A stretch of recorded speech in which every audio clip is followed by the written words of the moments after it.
الفخ هو غياب وضوح الهدف. الناس ما عارفينش شنو يديروا في حياتهم، ما عارفينش، ما الرحله جات يديه. شحال من واحد تيتعب كيخدم كيدير مجهود تيدير هذاك الشيء انكرويابل، وانما ملي تتسولو شنو بغيتي دير في حياتك من هنا جو سي با عام عامين 5 سنين 10 سنين، شنو بغيتي دير في حياتك، شنو السر ديالك الوجود، كيبقى ساكت كيقول لك ما عارفش. راه عادي تكون ما عارفش، غنقول لك عادي غير توعى بها باش تخدم على راسك. ما تقول لي ما عارفش انا غير خدام وعاد نشوف، هنا فين كاين الغموض الخطير. علاش؟ بحال قلت راك في شي باخره وسط البحر، ما عندكش جي بي اس، ما عندك والو، ما عندك لا بوصله حتى حاجه تتحرك، ولكن بلا اتجاه، وتقول لي اي موجه صغيره غادي تجي غادي ديني. دونك ما عندكش وجهه واضحه اللي تقدر تمشي عليها. هذه هي الحياه، الباخره راه هي الحياه، خصها تكون عندك وجهه. علاش؟ لان العقل ديال الانسان ما كيعرفش يخدم بلا صوره واضحه. راه كاين واحد المبدا ذهبي تسميه مبدا ذهبي، العقل ما يقدرش يحقق هدف ما واضحش.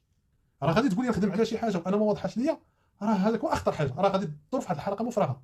باش يخدم خاصو صوره ذهنيه محدده بتفاصيل دقيقه، خاصو تكون واضحه. علاش انا تنهضر على المايند مابين مهم جدا، وهاد البرمجه هذه تتسمى في البيانات تتسمى لا فيزواليزاسيون.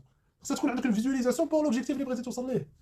العقل ما تتعامل مع الاهداف بحال الصور، كل هدف عندك تتسجل في دماغك على شكل صوره فيه. راه ملي تفكر في واحد الهدف ولا تفكر في شي حاجه غادي ديرها راه تتبان واحد الصوره.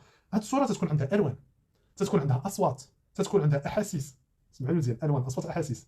المايند مابين اللي يتبعوا معايا المايند مابين راهم اون ترافاي سور سا.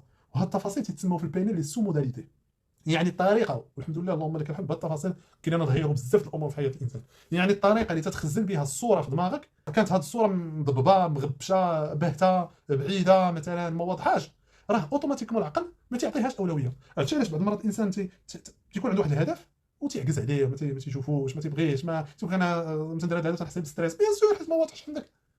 كيتصور الانسان كيبقى بعد ما تخدم على واحد المهام يوميه صغيره ما تتعطي حتى شي قيمه في المستقبل، ما تتحركش نحو التغيير الكبير، ما تتحركش نحو التغيير ديال الهدف ديالو. اما ملي تتخلي واحد الصوره قريبه واضحه فيها احساس بالفخر، فيها احساس بالانجاز، العقل تيبدا يخدم تلقائيا باش يوصل لها.